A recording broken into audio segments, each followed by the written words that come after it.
最近有台语广播摕到国际奖项，就是中央广播电台主持人詹伟民所制作的台语广播《台湾夜市台湾 Yes》，伫咧今年 AIB 国际传媒优异奖摕到最佳主持人奖，则是去到英国领奖。今年入围的媒体呢，包含着英国的 BBC、美国的 CNN 等等，拢总有27国的媒体竞争是真激烈。詹伟民表示讲，希望透过这个奖项肯定提升台湾的国际地位，也期待 T-pop 会当愈来愈发展。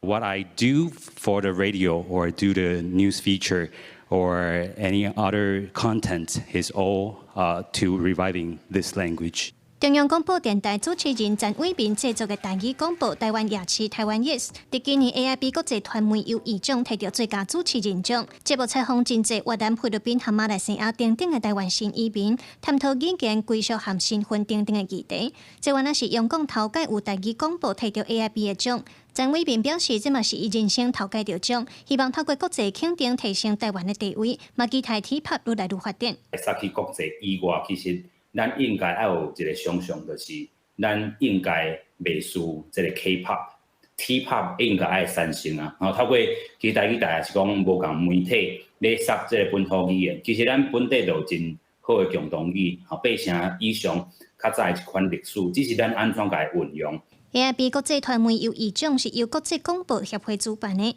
今年入围的媒体包括英国 BBC 和美国 CNN 等等，拢总27国的媒体竞争真激烈。其实这几年真侪台语作品伫咧国际得奖，毋那电影《阮兜的代志》和台语台做的《俄乌战争新闻专题》嘛摕到纽约区电视电影奖，也佮有真侪台语文学作品也摕到国际奖项。我感觉用台语来作为咱台湾的这个代表的一个语言吼，应该是会使安尼做。啊，这嘛是目前咱会当走向国际社会上好的一种